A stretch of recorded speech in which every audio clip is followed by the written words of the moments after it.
Pendant que certains annoncent une Radeon WX 8200 Pro à 1000 $, d'autres annoncent ce qu'il y aura peut-être dans votre futur PC. Je veux parler de la RTX 2080 qui va être annoncée le 20 août, donc dans vraiment pas longtemps. Et je pense que cette carte graphique peut apporter énormément de changements dans le monde du jeu vidéo. On en parle tout de suite.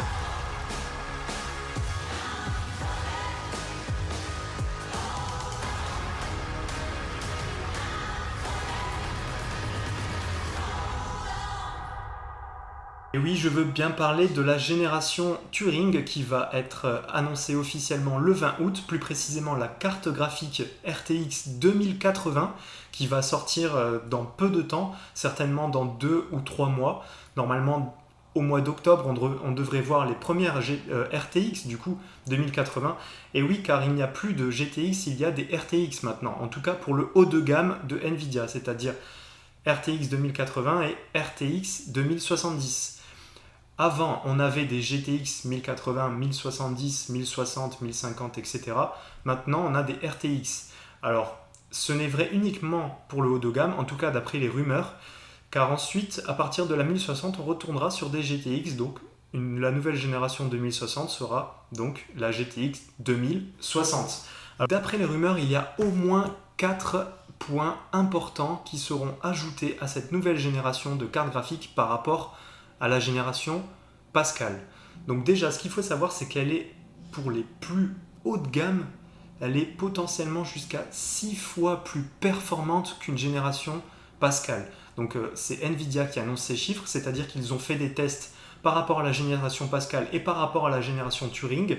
Leur meilleure carte de la Turing dépasse jusqu'à 6 fois les performances de la génération Pascal, ce qui est énorme. C'est vraiment énorme, un bond technologique phénoménal. J'espère que ce sera vraiment le cas quand on utilisera toutes ces cartes, parce que j'imagine que certains d'entre vous les achèteront. Et donc j'espère qu'on pourra vraiment ressentir ce gain de performance et de puissance pendant l'utilisation de ces cartes. Donc, qu'est-ce qu'elles apportent exactement, plus précisément ? Déjà, une meilleure RAM. Donc plus précisément, on passe de la GDDR5 à la GDDR6. Donc cette mémoire RAM est beaucoup plus rapide, ce qui fait que ça va évidemment améliorer les performances de la carte graphique. Tous les jeux pourront récupérer toutes les textures beaucoup plus rapidement, ce qui permet évidemment d'améliorer les performances globales de la carte graphique. Alors, on va aussi avoir un gain au niveau du nombre de cœurs. Le nombre de cœurs pour la plus performante, donc la 2080, augmente de 30%, de 29% il me semble plus précisément, d'après les rumeurs encore une fois.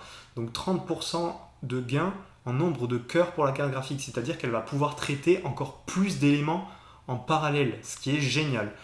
Et justement ce gain de cœur, il va avec les 2 nouvelles features que Nvidia a annoncées et qui sont hyper intéressantes. La première, c'est quoi ? C'est une feature qui a été annoncée qui est surtout utile pour les développeurs. C'est que Nvidia a augmenté son nombre de Tensor cœurs. Donc qu'est-ce que c'est les Tensor Core ? En fait, c'est des cœurs. Donc la carte graphique, elle contient plein de cœurs pour effectuer ses calculs et pour afficher les graphismes de votre ordinateur, donc les graphismes de tous les jeux. Elle fait plein de calculs grâce à des cœurs. Et plus il y a de cœurs, plus tu peux faire des calculs importants et conséquents en un court laps de temps. Et bien justement, Nvidia a consacré plus de cœurs de leur nouvelle carte graphique à l'intelligence artificielle. C'est-à-dire qu'ils vont sortir des cartes professionnelles dédiées à l'intelligence artificielle. Et oui, parce ce qu'il faut savoir, c'est que l'intelligence artificielle, ça utilise énormément de cœurs. C'est du calcul en parallèle, il y a beaucoup de calculs en parallèle, et donc utiliser une carte graphique pour faire tous les calculs d'intelligence artificielle, c'est super intéressant. Et si vous ne l'avez pas remarqué, l'intelligence artificielle est omniprésente de nos jours et va le devenir encore plus dans les années suivantes. Donc Nvidia, je pense, fait le bon choix en continuant d'investir dans l'intelligence artificielle pour ses cartes graphiques. Et la dernière surprise d'Nvidia, et je pense pas des moindres, c'est le photoréalisme, le support du photoréalisme niveau hardware dans leur carte graphique. Alors, qu'est-ce que ça veut dire exactement? En fait, Nvidia a prévu de gérer dans leur carte graphique tout ce qui est photoréalisme. C'est-à-dire qu'ils vont consacrer certains cœurs de leur carte graphique pour calculer tous les effets de lumière, tous les effets de réflexion de la lumière, pour pouvoir avoir un rendu complètement photoréaliste. Ce qui fait qu'on va avoir des jeux qui vont ressembler à des films. Si ça fait pas rêver, franchement, je sais pas ce qui fait rêver. Non mais vraiment, ça va être génial. Alors, donc il y a une vidéo qui tourne là pour vous donner un exemple de ce que peut réaliser une seule carte Nvidia. Donc ce trailer, en fait, il a été réalisé en mars, il me semble, avec 4 cartes graphiques, et maintenant une seule carte de la génération Turing peut réaliser ce rendu. Ce qui annonce vraiment du bon pour le futur du jeu sur PC. Alors pourquoi je trouve ça vraiment exceptionnel? Eh bien tout simplement, imaginez un Final Fantasy VII, Advent Children. Donc vous voyez bien les graphismes qu'on peut trouver dans ce film. Eh bien, imaginez jouer à un jeu avec exactement les mêmes graphismes en temps réel. Donc ce ne sont pas des films, mais vraiment un temps réel, du temps réel. Tu joues au jeu et tu vas avoir vraiment l'impression de jouer à un film en fait. Moi, ça me fait vraiment rêver. Et on peut imaginer n'importe quel film avec des effets spéciaux et on va avoir quelque chose d'équivalent, mais dans le monde du jeu vidéo. Alors ça, clairement, si c'est pas une avancée hyper intéressante pour tous les joueurs du monde entier, je sais pas ce que c'est.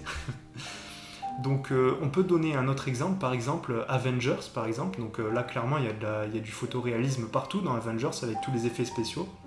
Eh bien imaginez avoir le même rendu que dans le film, mais dans un jeu vidéo en temps réel. Donc interagir avec Spider-Man, avec tous les héros, modéliser exactement comme si c'était des acteurs de cinéma finalement qui jouaient dans un film. Ça c'est vraiment génial. Cette technologie s'appelle le Ray Tracing et sera disponible sur la nouvelle RTX 2080, en tout cas d'après les rumeurs qui traînent sur internet. Maintenant, je vous laisse rêver, imaginer les potentiels films, jeux qui utiliseront cette nouvelle technologie avec lesquels on pourrait jouer et complètement apprécier les décors, l'ambiance et tout le reste grâce à cette nouvelle technologie. Moi je rêve déjà d'un nouveau FF7 Remake utilisant pleinement le photoréalisme des cartes graphiques Nvidia. Allez, à bientôt.